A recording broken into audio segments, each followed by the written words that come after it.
नमस्कार दोस्तों। धामी एसोसिएशन के यूट्यूब चैनल पर मैं एडवोकेट पी एस धामी पुनः आप सभी का हार्दिक स्वागत एवं अभिनंदन करता हूं।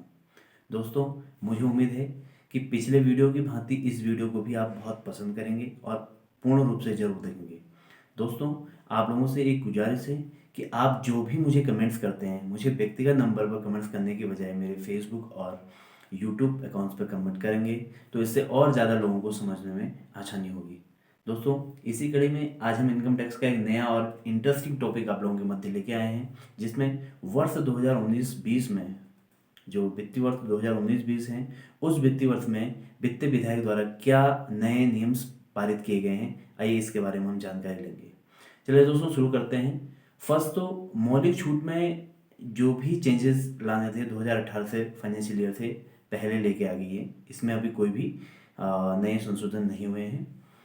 कोई भी इंडिविजुअल हो, एच हो या फिर AOP हो, आदि मामलों में जो सरचार्ज आपका ऐड कर दिया गया है, यदि 2 करोड़ से ज़्यादा किसी की इनकम होती है तो उसमें 25% सरचार्ज ऐड कर दिया जाएगा। और यदि 5 करोड़ से ज़्यादा किसी की सालाना इनकम होती है, चाहे वो व्यापारिक फर्म हो या फिर कोई इंडिविजुअल हो या HUF हो, उस केस में 37%, 33%, सॉरी 37% आपको सरप्लस यानी कि अधिभार देना पड़ेगा। ठीक है। अब बात करते हैं केंद्रीय कर्मचारियों के बीच में एक बहुत बड़ा इशू आ रहा था। वो इशू ये था कि सर, बहुत सारे कॉल्स मेरे पास आए कि सर क्या 14% हमको अवेल करना पड़ेगा NPS का, NPS टीयर फर्स्ट सेकंड का, या फिर 10% जो हमने काटा उसके अतिरिक्त हमको 4% का और विभाग हमसे टैक्स वसूल कर रहा है या फिर हमको चालान लगाना पड़ रहा है। जी हाँ दोस्तों, केंद्रीय कर्मचारी के ही तर्ज पर स्टेट गवर्नमेंट ने भी आप लोगों को NPS ट्रायल सेकंड के खाते में जो आप अंशदान करते हो धारा 80C के अंतर्गत एक तो कटौती योग्य माना है। दूसरा, केंद्र सरकार द्वारा अपने कर्मचारियों को NPS ट्रायल सेकंड के खाते में अंशदान किए गए वेतन में से 14% तक के लिए धारा 80CC-D2 के तहत कटौती योग्य राशि मान ली है। जी हाँ दोस्तों, 14% का आपको यहाँ पे बेनिफिट दिया गया है। यदि 1/4/2019 से 31/3/2020 के लिए सस्ते मकान आप लेते हैं, इन सभी सस्ते मकानों के लिए 1.5 लाख रुपए 80EA के तहत आपको छूट दी गई है। साथ ही दोस्तों, हम बात करेंगे आपको स्टैंडर्ड डिडक्शन की। स्टैंडर्ड डिडक्शन आपको पता है कि 50,000 रुपये का आपको मिलता ही था। और सबसे इंपॉर्टेंट बात जो मैं पिछले वीडियो में आपको क्लियर कर चुका हूँ, 87A में जहाँ पे पहले 5,000 रुपये तक की छूट थी, वो अब 12,500 कर दी गई है।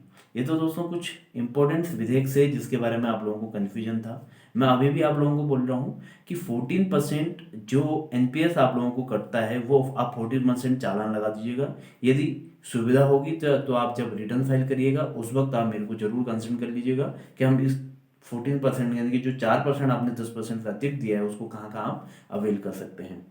चलिए दोस्तों, आज हम बात करेंगे एडवांस टैक्स की। देखिए, पिछले कई हफ्तों में मेरे पास कई कॉल्स ऐसे आ रहे थे कि सर एडवांस टैक्स क्यों भरें हम।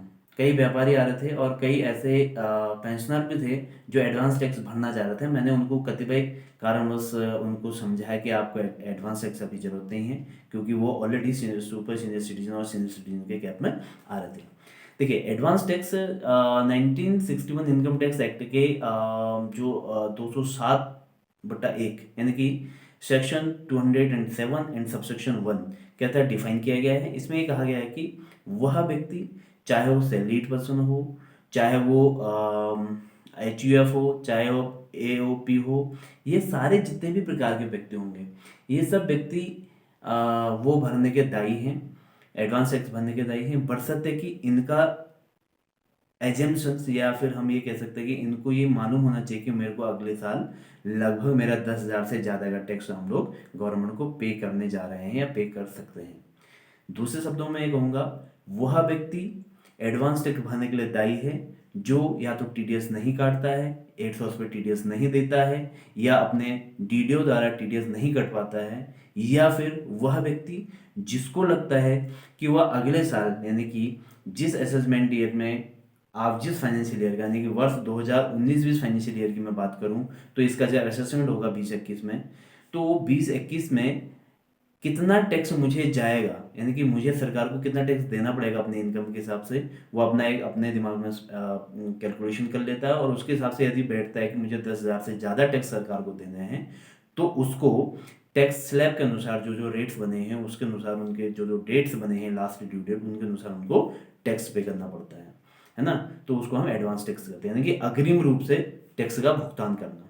चलिए दोस्तों, इसी कड़ी में हम बात करते हैं कि जिन व्यक्तियों को धारा 210/3 यानी कि सेक्शन 210 सबसेक्शन 3 के तहत अग्रिम कर का भुगतान करने का आदेश होता है, यानी कि कुछ फर्में ऐसी होती हैं, कुछ व्यापारिक फर्में ऐसी होती हैं कि पिछले साल के एडवांस टैक्स को देखते हुए विभाग, यानी कि इनकम टैक्स डिपार्टमेंट उनको एक नोटिस करता है, और उस नोटिस में सेक्शन 310 सबसेक्शन 3 का हवाला देते हुए बोलता है कि आप अगले साल का जो भी रिटर्न दाखिल करेंगे आप उसमें एडवांस टैक्स जरूर भरेंगे। तो उन व्यक्तियों को या उन व्यापारियों को भी एडवांस टैक्स भरना अनिवार्य है।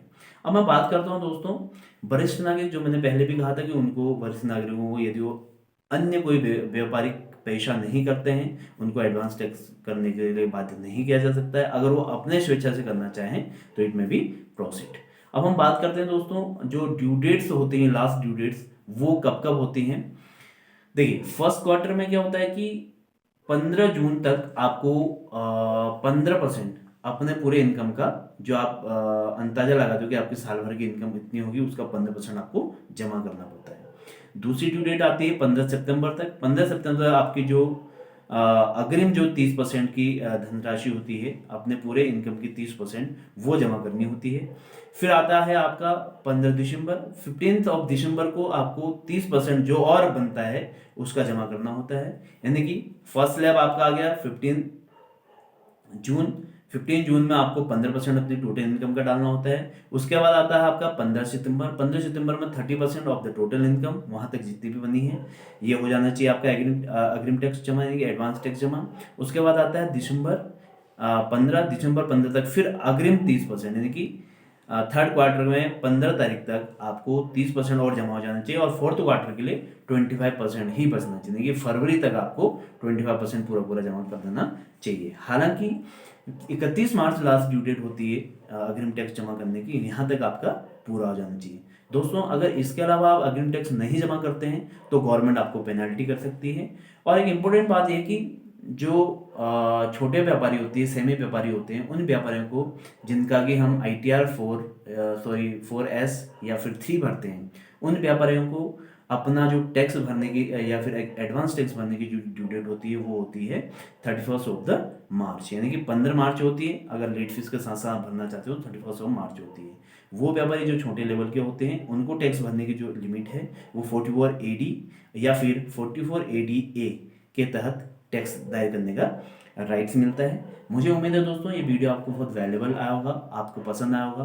दोस्तों, आप मुझे प्लीज़ शेयर करिएगा इस वीडियो को। इस वीडियो के साथ साथ आप कमेंट जरूर करिएगा। कमेंट करके आप मुझे बताइएगा कि आपको वीडियो कैसा लगा। मैं एक नए टॉपिक के साथ पुनः हाजिर होऊंगा, तब तक अपना बहुत ख्याल रखिएगा। बहुत बहुत धन्यवाद। नमस्कार।